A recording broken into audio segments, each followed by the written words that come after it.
ഇപ്പോൾ നമ്മൾ നിൽക്കുന്നത് ENT ഡിപ്പാർട്ട്മെന്റിലെ പ്രൊസീജിയർ റൂമിലാണ്. ഇവിടെ തലകറക്കം എന്ന കംപ്ലൈന്റ് ആയിട്ട് ഒരു രോഗി വന്നിട്ടുണ്ട്. അതെങ്ങനെയാണ് മാനേജ് ചെയ്യുന്നത് നമുക്ക് ഡോക്ടറോട് ചോദിക്കാം. എന്താണ് സാർ ഈ കേസ്? എന്താ ബുദ്ധിമുട്ടുണ്ടായിരുന്നേ? രാവിലെ നീച്ചപ്പോഴേ നല്ല തലകറക്കണം. ആദ്യമായിട്ട് വരികയാണോ ഇതിന് മുന്നേ ഉണ്ടായിരുന്നോ? ഇതിന് മുന്നേ 2 ദിവസം മുന്നേ ഇതുപോലെ ഉണ്ടായിരുന്നു. നല്ല തലകറക്കം. ഓക്കെ, തലകറക്കമുണ്ട്. എന്താ തോന്നിയത് തലകറക്കം വരുമ്പോ? പെട്ടെന്ന് തലകറക്കം വന്നിട്ട് ഒരു പമ്പരം കറങ്ങുന്ന പോലെ ഫുള്ളായിട്ട് കറങ്ങും. ഫുള്ള് കറങ്ങുന്ന പോലെ. എത്ര സമയം നിന്നിരുന്നു? അത് 1 മിനിറ്റിന്റെ അടുത്ത് ഉണ്ടായിട്ടുണ്ടോ? ഓക്കെ. ഛർദിക്കാൻ എന്തെങ്കിലും വന്നിരുന്നോ? ഇല്ല, ഛർദി ഒന്നുമില്ല. എങ്ങനെയൊക്കെയാ? എപ്പോഴാ തലകറക്കം കൂടുതലായിട്ട് തോന്നിയിട്ടുണ്ടോ എപ്പോഴെങ്കിലും? അങ്ങനെ കിടക്കുമ്പോ അങ്ങനെ ഏതെങ്കിലും ഭാഗത്തേക്ക് കിടക്കുമ്പോ? വലത്തെ ഭാഗത്തേക്ക് ആയിട്ട് ഇങ്ങനെ കിടക്കുമ്പോ തോന്നുന്നുണ്ട്. ചെവിയിൽ അടപ്പോ മൂളിച്ചോ അങ്ങനെ എന്തെങ്കിലും തോന്നിയിരുന്നോ? ഇല്ല, അങ്ങനെ തോന്നിയില്ല. പറഞ്ഞ ലക്ഷണത്തിൽ നിന്ന് ചെവിയുടെ ഉള്ളിൽ കല്ലുകളുണ്ട്. നമുക്ക് ബാലൻസ്, ചെവിയാണ് ബാലൻസിന്റെ അവയം. അപ്പൊ ആ കല്ലുകളുടെ ബാലൻസ് തെറ്റിയതായിട്ട് തോന്നുന്നതായിട്ടാണ് തോന്നുന്നത്. നമുക്കതിന് ടെസ്റ്റ് ഉണ്ട്. തല അങ്ങോട്ടും ഇങ്ങോട്ടും തിരിച്ചു നോക്കിയിട്ട് ഏത് ഭാഗത്തേക്കാണ് തലകറക്കമുള്ളതെന്ന് കണ്ടുപിടിക്കാം. ആ ടെസ്റ്റിന്റെ കൂടെ അതിന്റെ കൂടെ തന്നെ അതിനുള്ള പ്രതിവിധിയായിട്ടുള്ള എക്സസൈസുകളുണ്ട്. അപ്പൊ BPPV എന്ന് പറയുന്ന ഒരു സാധനമാണ്. നമ്മളത് ചെയ്യാൻ പോവുകയാണ് ഇപ്പോൾ കേട്ടോ. നോക്കിയിട്ട് പറഞ്ഞത് പെട്ടെന്ന് കിടക്കും. തലകറക്കം ഉണ്ടെങ്കിൽ അതൊരു 20 സെക്കൻഡെങ്കിലും ഉണ്ടാവും. അത് ഞങ്ങൾ വീഴൊന്നുമില്ല, ഞങ്ങൾ പിടിച്ചോളാം. അത് ചെയ്തിട്ട് നമുക്ക് നോക്കിയിട്ട് ബാക്കി തീരുമാനിക്കും. ഞാൻ നേരത്തെ പറഞ്ഞ BPPV ആണ് ഇതിൽ നിന്നുള്ള ബാക്കി നമുക്ക് സാധ്യതയുള്ളത് മെനിയസ് ഡിസീസ് എന്ന് പറയുന്ന അസുഖമാണ്. മെനിയസ് ഡിസീസ് ബേസിക്കലി പറഞ്ഞ ചെവിയിൽ അടപ്പും അതുപോലെ മൂളിച്ചി ഇത് വന്നിട്ടാണ് പിന്നെയാണ് തലകറക്കവും അതുപോലെ വൊമിറ്റിങ്ങും കൂടിയുണ്ടാവും.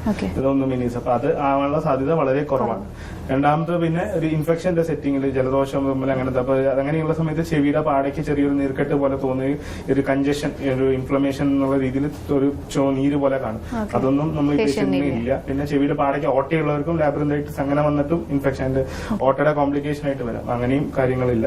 ബാക്കി എല്ലാം BPPV ഡയഗ്നോസിസ് ആണ് പോകുന്നത്. അപ്പൊ അത് കൺഫേം അതിൽ നമ്മൾ ഈ ഡയഗ്നോസിസ് എത്തിക്കുന്ന 2 കാര്യങ്ങൾ, ഒന്ന് ഡ്യൂറേഷൻ, 1 മിനിറ്റിന് താഴെ നിൽക്കുന്നതും, അതുപോലെ പേഷ്യന്റിന്റെ സിവിയറിറ്റി, പമ്പരം പോലെ കറങ്ങുന്നു, ഒരു സിവിയറിറ്റി ഓഫ് ഹെർട്ടേക്കോ, അതുപോലെ മൂന്നാമത് പൊസിഷൻ വെച്ചിട്ടുള്ള ചേഞ്ചസ്.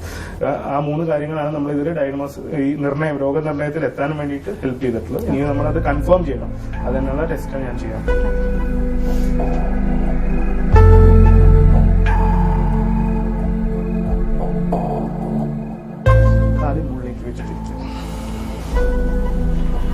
അപ്പൊ ഞാനൊന്ന് പെട്ടെന്ന് കിടത്തി നോക്കും. തല കുറച്ച് താഴത്തേക്കായിരിക്കും. തലകറക്കം ഉണ്ടെങ്കിൽ ഒരു 20 സെക്കൻഡ് ഉണ്ടാവും. അത് കഴിഞ്ഞാൽ അത് മാറും കേട്ടോ. ഓക്കെ, കൈ രണ്ടും റിലാക്സ് ചെയ്തിരുന്നോ, ടെൻഷൻ ഒന്നും പിടിക്കണ്ട. തലകറക്കൊന്നുമില്ല, പിടിക്കാൻ ആൾക്കാരുണ്ട് കേട്ടോ.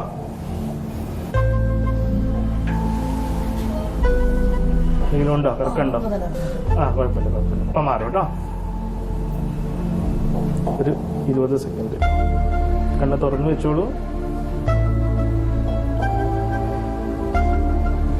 പറയുന്നുണ്ടോ?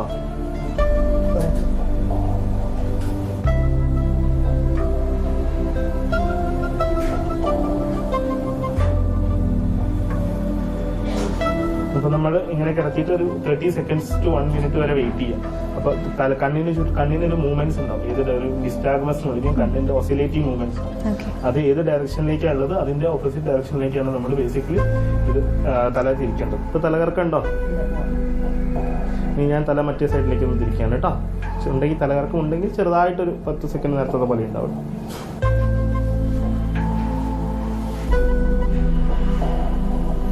ഈ 30 ഡിഗ്രി താഴത്തേക്ക് വെക്കാനുള്ള കാരണം നമ്മുടെ തലയിലുള്ള ഈ ചെവിയിലുള്ള ആ ഒരു ഇതിന്റെ കനാൽസ്, സെമി സർക്കുലർ കനാൽസ്, അതിന്റെ ഡയറക്ഷൻ നമ്മുടെ ബോഡി ഗ്രാവിറ്റിക്ക് ഏറ്റവും ഫേവറബിൾ ആയ പൊസിഷൻ വെക്കുക എന്നുള്ളതാണ് ഈ 30 ഡിഗ്രി ടിൽറ്റ് കൊണ്ട് ഉദ്ദേശിക്കുന്നത്. നേരിട്ട് വെക്കുന്നതിന് പകരം തലയുടെ എഡ്ജ് ഇവിടുന്ന് ഹാങ് ചെയ്യാനുള്ള കാരണം. എന്തെങ്കിലും ഉണ്ടോ? പൊസിഷൻ മെയിൻറ്റെയിൻ ചെയ്യുമ്പോൾ തലകറക്കം കുറയുന്നുണ്ടല്ലേ? അത് ആ ഗ്രാവിറ്റിയാണ് ഇതിൽ മെയിൻ ആയിട്ട്. നമ്മൾ ചെയ്യുന്നതിൽ ഗ്രാവിറ്റിയാണ് ഇതിന്റെ ബാക്കി ഭാഗങ്ങൾ ചെയ്യുന്നത്. നമ്മൾ ജസ്റ്റ് ആ പൊസിഷൻ കൊടുക്കുന്നേ ഉള്ളൂ. ഫേവറബിൾ പൊസിഷൻ കൊടുക്കുമ്പോൾ ഗ്രാവിറ്റി കാരണം ഓട്ടോക്കോണി സെറ്റിൽ ചെയ്യണം. ഒന്നുണ്ടോ? തലകറക്കം എന്തെങ്കിലും ഉണ്ടോ? ഒന്നുകൂടി ഈ സൈഡിലേക്ക് ചെരിഞ്ഞ് കിടക്കുക കേട്ടോ. ഫുള്ളായിട്ട് ചെരിഞ്ഞ് കിടക്കുക. മെല്ലെ മെല്ലെ തലയ്ക്ക് അനക്കം കൊടുക്കാണ്ട് ഫുള്ളായിട്ട് മെല്ലെ. വേണ്ട, 20 സെക്കൻഡ് ഇവിടെ കേട്ടോ. ഇത് ഓരോ പർട്ടിക്കുലർ സെമി സർക്കുലർ കനാലിനാണോ ചെക്ക്? ഇത് നമ്മൾ ചെയ്യുന്നത് ബേസിക്കലി പോസ്റ്റീരിയർ സെമി സർക്കുലർ കനാലിന് വേണ്ടിയിട്ടാണ്. ലാറ്ററൽ സെമി സർക്കുലറിന് വ്യത്യസ്തമായ വഴികളാണ്. ഇതുപോലെ സുപ്പീരിയർ 3 തരത്തിൽ 3 കനാലാണ്. അപ്പോൾ സുപ്പീരിയറിന് വേറൊരു അത് ഏത് തരത്തിലുള്ളതാണ് ഡിക്സാൽപിക് മെനോറിലിന്റെ പൊസിഷനും അതിന്റെ ഫ്രീക്വൻസിയും വെച്ച് നമുക്ക് മനസ്സിലാവും. അതിനനുസരിച്ചിട്ട് നമ്മൾ ഏത് പൊസിഷനാണെന്ന് തീരുമാനിച്ചിട്ട് അതിനനുസരിച്ചിട്ട് കാരണം ഇപ്പോൾ ഈ പേഷ്യന്റിൽ പോസ്റ്റീരിയർ സെമി സർക്കുലർ കനാൽ ഏറ്റവും കോമണസ്റ്റും posterior semi circular canal. Okay, ഈ മെല്ലെ കാലിങ്ങോട്ട് ഇട്ടിട്ട് കൈ കുത്തിയിട്ട് എണീറ്റുള്ളൂ കേട്ടോ. തല താഴ്ത്തി വെക്കുക കേട്ടോ. എന്തെങ്കിലും കറക്കമുണ്ടോ? അല്ല.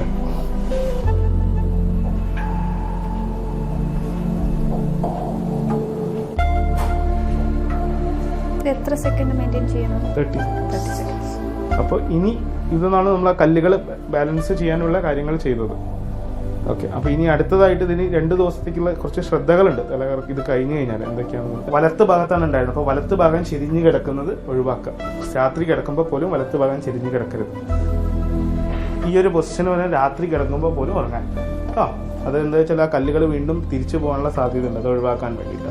പിന്നെ വലത്ത് ഭാഗത്തേക്ക് തല പെട്ടെന്ന് വെട്ടിച്ച് തിരിക്കുക, പെട്ടെന്ന് മുകളിലേക്ക് നോക്കുക. അങ്ങനത്തെ ഒന്ന് 2 ദിവസം ചെയ്യാൻ പാടില്ല. വേറെ ഒന്നും ഈ ഒരു ട്രീറ്റ്മെന്റിന് ആവശ്യമില്ല. ഇനി ശ്രദ്ധിക്കേണ്ട കുറച്ച് കാര്യങ്ങൾ, ഇതിനി വരാനുള്ള സാധ്യത ഇവർക്ക് ഒരു 5 മുതൽ 10% വരെ വീണ്ടും വരാനുള്ള സാധ്യതയുണ്ട്. അപ്പൊ അത് ഒഴിവാക്കാനായിട്ട് ഒരു എക്സസൈസ് ഉണ്ട്, പ്രത്യേകം ചിട്ടപ്പെടുത്തിയ വ്യായാമ മുറകൾ ഇതിന് വേണ്ടിയിട്ടുള്ള. അതിനെ ബ്രാൻഡർ ഓഫ് എക്സസൈസ് എന്ന് പറയും. അത് ഇനി ഇവരോട് അടുത്ത നെക്സ്റ്റ് 1 മന്തിലേക്ക് ചെയ്യാൻ വേണ്ടി പറയും.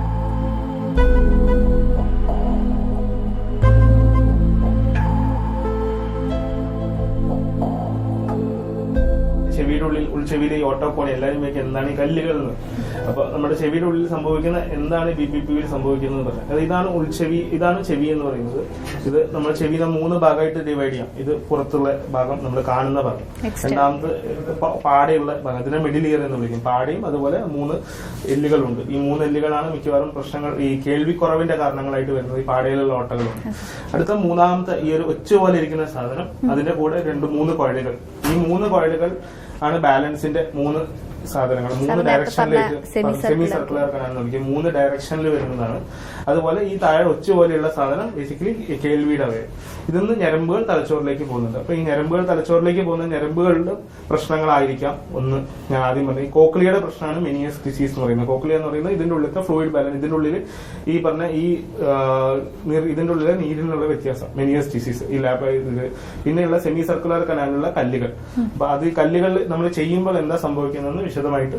കല്ല് നോർമൽ സ്ട്രക്ചർ തന്നെയാണ്. കല്ല് നോർമലി ഉള്ള കാൽസ്യം കാർബണേറ്റിന്റെ ആണെന്ന് ഇലക്ട്രോൺ മൈക്രോസ്കോപ്പിക്കലി കാണുന്നതാണ്. അങ്ങനെ കാൽസ്യം കാർബണേറ്റ് ക്രിസ്റ്റൽസ് ആണ് അതിന്റെ നിഗമനം വന്നിരിക്കുന്നത്.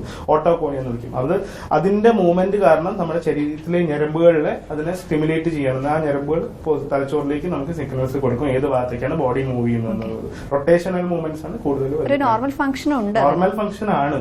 പക്ഷെ ആ നോർമൽ ഫംഗ്ഷൻ അതിന്റെ സ്ഥാനം തെറ്റുമ്പോൾ അബ്നോർമലായി മാറും. ഇതാണ് ഈ സെമി സർക്കുലർ കനാൽ എന്ന് പറയുന്നത്. ഇതിന്റെ ഉള്ളിൽ ഒരു ഫ്ലൂയിഡിലാണ് ഈ കല്ലുകളുടെ മൂവ്മെന്റ്സ് സംഭവിക്കുന്നത്. അപ്പൊ നമ്മൾ ബോഡി മൂവ് ചെയ്യുമ്പോൾ തല ഈ സൈഡിലേക്ക് തിരിയുമ്പോൾ ഇതിനുള്ളിൽ നിന്ന് ബോഡി ഈ സൈഡിലേക്ക് തിരിയുമ്പോൾ അതിനുള്ളിൽ ഈ കല്ലുകൾ അതിനനുസരിച്ച് മൂവ് ചെയ്തിട്ട് ഇങ്ങോട്ട് പോവുകയാണ് നോർമലി ചെയ്യുന്നത്. നമുക്ക് ഡയറക്ഷൻ മനസ്സിലാവുന്ന ഒരു സൈഡിൽ നിന്ന് മറ്റേ സൈഡിലേക്ക് കല്ലുകൾ പോകുന്നത്. അങ്ങനെയാണ് ഡയറക്ഷൻ. ആ ഫ്ലോയിനനുസരിച്ച് ഞരമ്പിലേക്ക് വരും. അപ്പൊ കണ്ണിന് അതിനനുസരിച്ച് മൂവ്മെന്റ്സ് ഉണ്ടാവും. അപ്പൊ ഈ കല്ലുകൾ നോർമലി ഈ ഒരു പൊസിഷനിലാണ് സിറ്റുവേറ്റ് ചെയ്യുന്നത്. നമ്മൾ ഇന്നിപ്പോ ചെയ്ത BPPVക്ക് ചെയ്ത ഒരു ടെസ്റ്റ് ഉണ്ടായിരുന്നുണ്ട്. അതിന്റെ ഒരു ഡെമോൺസ്ട്രേഷൻ ആണ് ഈ കാണുന്നത്. നമ്മളിപ്പോ ചെയ്ത ടെസ്റ്റിൽ അപ്പൊ എന്ത് സംഭവിക്കുന്നു, ഇത് ചെയ്യുന്ന സമയത്ത് ഈ ചെവിയുടെ ഉള്ളിൽ എന്ത് സംഭവിക്കുന്നു എന്നുള്ളതാണ് നമ്മൾ നോക്കേണ്ടത്. അപ്പൊ ആദ്യം നമ്മൾ നേരത്തെ പറഞ്ഞ പോലെ കിടത്തി 45 ഡിഗ്രി ആംഗിളിൽ മെയിൻറ്റെയിൻ ചെയ്ത് തല താഴ്ത്തി വെച്ച് കിടത്തി. അപ്പോൾ അതിന് അങ്ങനെ കറസ്പോണ്ട് ചെയ്യുമ്പോൾ തലകറക്കം ഉണ്ടോ എന്നുള്ളതാണ് നമുക്ക് നോക്കേണ്ടത്. തല താഴ്ത്തി 30 ഡിഗ്രി താഴ്ത്തി വെക്കുന്ന സമയത്ത്. അപ്പൊ അത് അങ്ങനെ കിടത്തുന്ന സമയത്ത് കൃഷ്ണമണികൾ ഏത് ഡയറക്ഷനാണ് അതിന്റെ ആ ഡയറക്ഷൻ ജിയോട്രോഫിക് നിസ്റ്റാഗ്മസ് എന്ന് വിളിക്കും. ആ നിസ്റ്റാഗ്മസിന്റെ ഡയറക്ഷൻ നോക്കിയിട്ട് ഏത് സൈഡാണെന്ന് നമ്മൾ തീരുമാനിക്കും. വലത്താണോ ഇടത്താണോ എന്ന്. അപ്പൊ വലത്ത് ഭാഗത്തേക്ക് കിടക്കുമ്പോൾ ഉണ്ടാവുന്ന തലകറക്കാണ് നമ്മുടെ ഈ പേഷ്യന്റ് ഉണ്ടായിരുന്നത്. അപ്പൊ അതിനുശേഷം തല തിരിച്ച് 180 തിരിച്ച് മറ്റേ സൈഡിലേക്ക് ആക്കി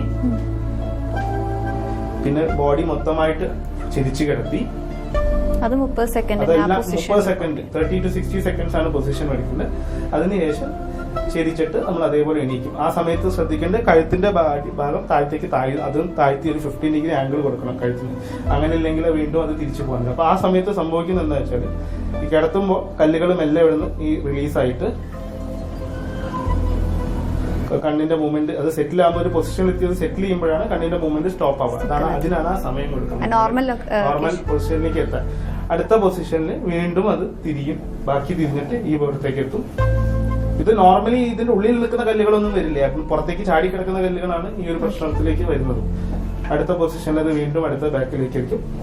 ഇതെല്ലാം ആ ഗ്രാവിറ്റിയുടെ എഫക്ട് കൊണ്ടാണ് ഇത് വരുന്നത്. അപ്പൊ ഗ്രാവിറ്റിക്ക് ഈ കനാല് പെർപെൻഡിക്കുലർ ആക്കാൻ വേണ്ടിയാണ് ആ ഒരു 30 ഡിഗ്രി ഇൻവേഷൻ. എണീക്കുന്ന സമയത്ത് തിരിച്ചുള്ളിലേക്ക് 10 ദിവസം കഴിഞ്ഞിട്ട് ഇവർക്ക് ചെയ്യേണ്ട എക്സസൈസുകൾ എന്താണ്, അതുപോലെ തന്നെ ചെറിയ ചെറിയ തലകറക്കം വീട്ടിൽ നിന്ന് തന്നെ നമുക്ക് ചെയ്ത് ഇതേ നമ്മൾ ഈ പറഞ്ഞ ഈ പൊസിഷനൊക്കെ ചെയ്യാൻ പറ്റുന്ന കുറച്ച് മാർഗ്ഗങ്ങളുണ്ട്. അതിനെയാണ് ബ്രാൻഡർ ഓഫ് എക്സസൈസ് എന്ന് വിളിക്കുന്നത്. അതെന്താണെന്നാണ് കാണിക്കുന്നത്. ഇപ്പോൾ നമ്മുടെ ഈ പേഷ്യന്റ് റൈറ്റ് വലത്ത് ഭാഗത്തേക്കാണ് പ്രശ്നമുണ്ടായിരുന്നത്. അപ്പൊ ഇതിൽ നമ്മൾ ആദ്യം ഒരു കട്ടിലിന്റെ സൈഡിൽ ഇങ്ങനെ ഇരിക്കാം. ആദ്യം നമ്മൾ കട്ടിലിൽ ഈ നടുഭാഗത്ത് ഇരിക്കാം, കുറുകെ ഇങ്ങനെ ഇരിക്കാം. എന്നിട്ട് വലത്ത് ഭാഗത്തുള്ളവർ വലത്ത് ഭാഗത്തേക്ക് ചെരിഞ്ഞ് കിടക്കാം. ചെരിഞ്ഞ് കിടന്നിട്ട് കൈ രണ്ടും ഇങ്ങനെ വെച്ചിട്ട് മുകളിലേക്ക്, അതായത് മുകൾ ഭാഗത്തേക്ക് നോക്കാം. 45 ഡിഗ്രി ആംഗിളിന് മുകളിലേക്ക്, അപ്പോൾ നേരെ മുകളിലേക്ക് സീലിംഗിലേക്ക് നോക്കാം.